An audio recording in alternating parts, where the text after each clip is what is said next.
wacce kowannen mu muka fi sani, wacce ita ce ake kira da peritoneal dialysis. Ita kuma wannan hanya ce da ake tace jinin mutum ta cikin mutum.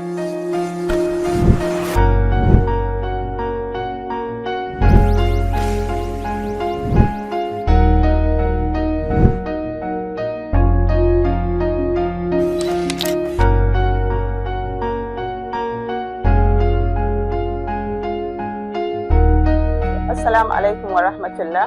Sunana Dr. Safiya Garba Abdullahi, ni likitan yara ce da yake Malam Aminu Kano Teaching Hospital Kano.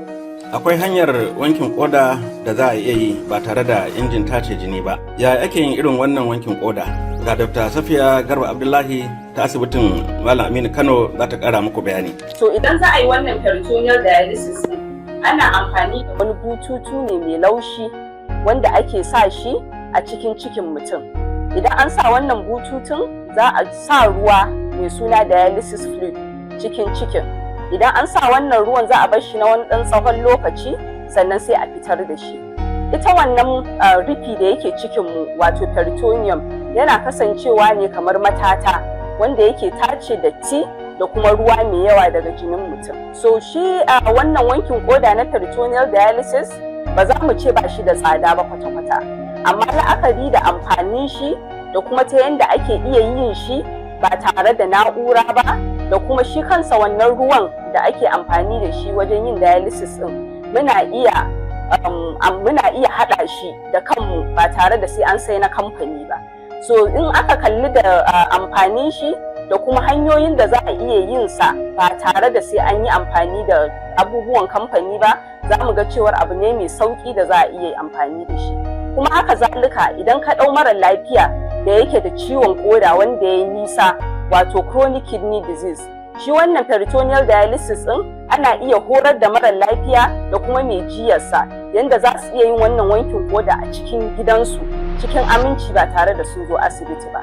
To kaga idan muka tattara duk wannan zai rage wa su kansu mara lafiya da iyalansu kuɗin zirga-zirga zuwa asibiti sau 3 a sati. To idan ka tattara duk wannan gaba ɗaya za ka ga cewa shi kansa peritoneal dialysis hanya ce mai sauki ta yin wankin koda ga mara lafiya. Ko za a iya amfani da na'ura da kuma ba da na'ura ba. Idan ana amfani da na'ura za ka dole ya kasance kana buƙatar wutar lantarki. Amma kuma ba tare da na'ura ba ma za a iya horar da mutum ya iya amfani da shi ba tare da na'ura ba, don haka wannan baya buƙatar lantarki kwata-kwata. Gaskiya a halin yanzu da likitoci haka zalika da masu ma'aikata masu jiya wato nurses sun yi karanci ga waɗanda suke da horarwa a wannan fanni na peritoneal dialysis. Ba a da yawa, kamar yanzu in nema misali kamar asibitin Malam Aminu Kano, Professor Obiagu ita ce wacce za a ce kaɗai ta iya yin wannan procedure din. So don haka muna da karancin su gaba ɗaya a Najeriya.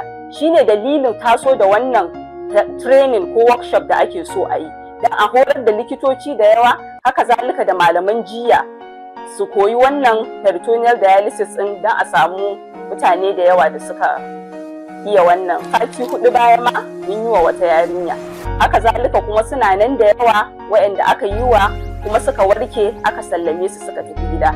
Iyayensu suna farin ciki, mu ma muna farin ciki. Saboda farko abin da zai ɗaga wa iyayensa hankali shine especially mu a ɓangaren yara, shi wannan inji na hemodialysis ba zai ma iya ɗaukan yaron ba. Saboda duk inda yaro bai haura nauyin kilo 15 zuwa 20 ba, injin hemodialysis ba zai ɗauke shi ba. So don haka ba su da wata dabara ko ba su da wata hanya sai ta wannan peritoneal dialysis.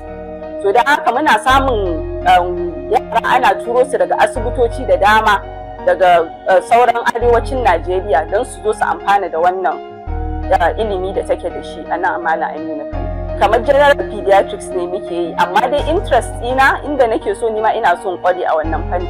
Kuma haka zalika one on one ni da ita tana dora ni akan turba haka tana koya min yadda za a yi. Zan iya cewa in ka kawo mu mara lafiya yanzu nima zan iya yin wannan abu insha Allah. Burinmu shi ne kuma da gwamnati kansu ya waye game da wannan al'amura, saboda a samu gwamnati ta shigo ciki a ce yawanci kamar NHIS ɗinmu ma zai covering for wannan peritoneal dialysis ɗin. To da haka muna fatan gwamnati ta shigo da wasu ƙungiyoyin ma su shigo don su taimaka wa marasa lafiya a dinga yin wannan abubuwan cikin sauki kuma da cikin nasara insha Allah. Muna da training da zamu yi a nan asibitin Malam Aminu Kano wanda Professor Ita Obiagu ita ce za ta ɗau wannan nauyin na kwana 3 kuma an yi shi a iya kokarin da za a iya yi da rahusa da sauki. Da haka ina roƙon likitocinmu da suke jihar Kano gaba ɗaya da wayanda ma suke nesa da jihar Kano akan su zo su amfana da wannan tagomashin alkhairin ilimi da za a bayar a wannan asibitin alfarma na Malam Aminu Kano. Na gode.